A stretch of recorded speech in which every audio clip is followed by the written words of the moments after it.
What is going on? Welcome back to another video here today, and today is going to be a different kind of video because I haven't done this since like, let me turn this down actually, this is up pretty loud. I haven't done this since Extreme Rules 2017, but I'm actually going to bring you guys my live reactions, well not live, my reactions to the matches that happened at WWE Elimination Chamber 2019, so yeah, so it's been about almost 2 years since I've done one of these. So if you guys want me to start doing these after the pay-per-views, drop a like and also comment that I want more of this.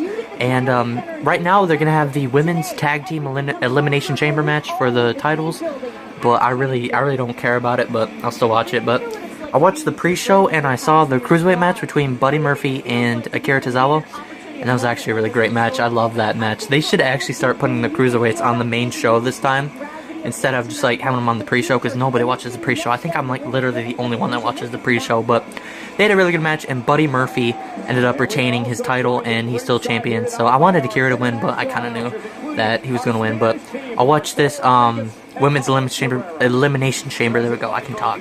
And then I'll get back to you guys on my reactions. So my predictions to win is probably Tamina and Nia Jax, but who I want to win, it's probably actually really surprising, but I actually want Naomi and Carmella to win, but you know, they're probably not going to, but we'll see.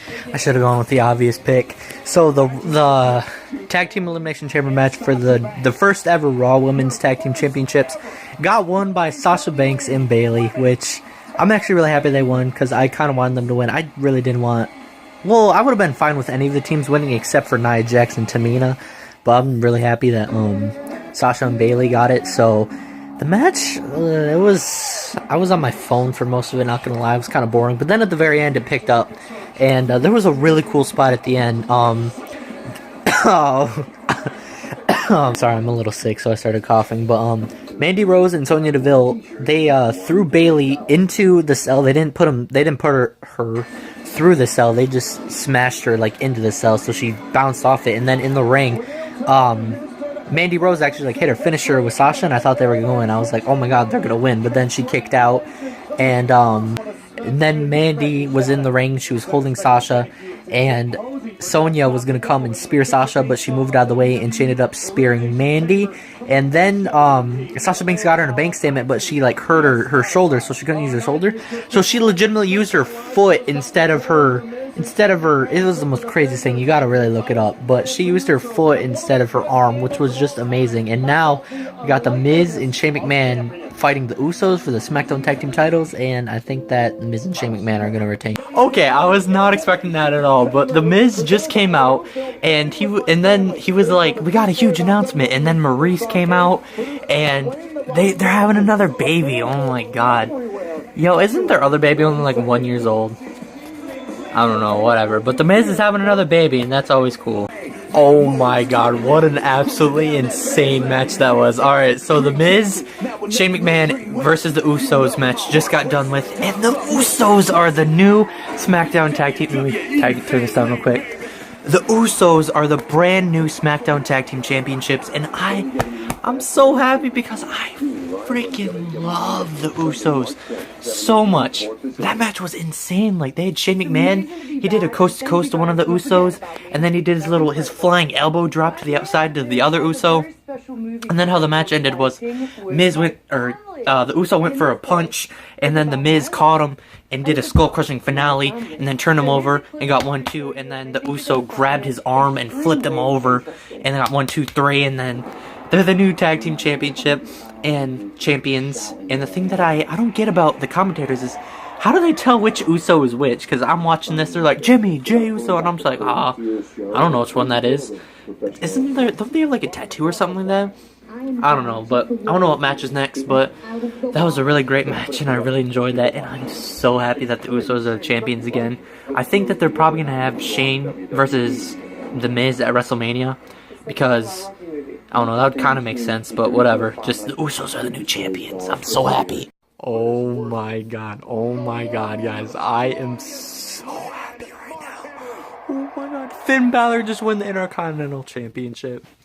Because apparently that handicap match with him, Bobby Lashley, and Lio Rush, I'm sorry, I'm so happy I can't even think right now, but he ended up pinning he ended up pinning Lio Rush off the coup de grace, then he pinned Lio Rush, and he is the new Intercontinental Champion. That match was mostly just Bobby Lashley beating the crap out of him, but then like Lio Rush, he tagged himself in, and then Finn Balor just dominated Lio Rush and then pinned him for the title. And then after the match, Bobby Lashley just picked him up and slammed him on the ground because he got mad because he cost him the title. He didn't even get pinned, but Finn Balor is the Intercontinental Champion. Oh my god. I'm not gonna lie, I should have been recording, but when the referee hit 3, I screamed so loud. Oh my god. And now, there's still some more matches left, so this has been a really good pay-per-view so far, because we had the Usos win the tag titles, and now the Finn Balor's Intercontinental Champion. Oh my god. This is gonna be pay-per-view of the year. Alright, so Ronda and Ruby just went, and it was literally like a 2-second match. And Ronda tapped her out in like 2 seconds. But then after the match, Charlotte was out there watching the match, and then she got in the ring. She was all like, with Ronda. And then Becky Lynch came down to the ring with like crutches. She was walking down with crutches, and she hobbled her way inside of the ring. And Charlotte was all like, haha, you're on crutches. And she beat the snot out of Charlotte with those crutches. And then she's like, Ronda, you want some with these crutches? And then Ronda was going to hit Charlotte with crutches, but then Becky just came and just started beating the crap out of Ronda with her crutches too. And then she got escorted by security guards. And now it's Baron Corbin versus Braun Strowman in a no disqualification match. And I'm not going to lie, I'm actually a little bit hyped for this match. Not a lot, but just a little bit. And I'm actually, yeah, I'm kind of excited for this.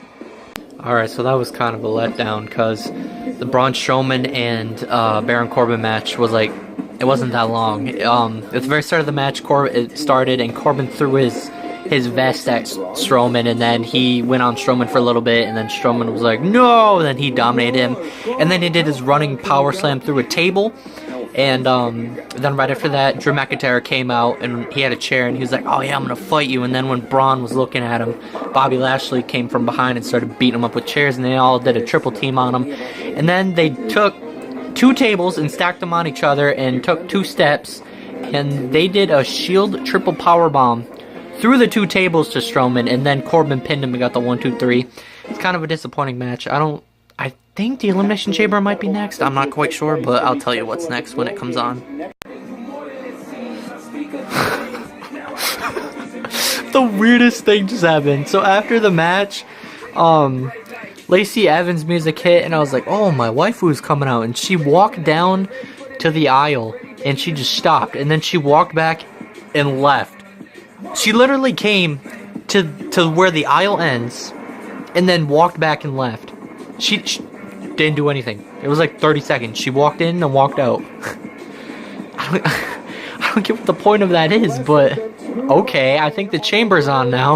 Alright guys, so it's actually the next day right now, and that was because I watched the Elimination Chamber match, and I got so mad, I got so heated that I actually ended up falling asleep. So, you know, the Elimination Chamber match, it was actually pretty good. Kofi didn't win. Daniel Bryan retained, because of course he did, but everyone else got eliminated, and Kofi was in there for like a solid 20 minutes in there just battling with Daniel Bryan, and there was so many times where I thought he was going to win, then I thought Daniel was going to win so many times, and then when Daniel actually did win, I was so mad. You see, there's a punching bag right over there. I had to punch that for like a solid like 3 hours. But yeah, so Daniel Bryan is still the champion, and then the New Day came out, and they were all like, Kofi rocks, and all that, and he got a big standing ovation, and I just think that it's so great that they literally built Kofi up in like a week, because on Tuesday, he wasn't even like supposed to be in the match, because Mustafa Ali was in there, but he hurt his tailbone, so Kofi took his place. Like, that's crazy. He wasn't even supposed to be in there, and then he was like, he lasted for an hour on the Iron Man match, which built him up, and they actually wanted people to win.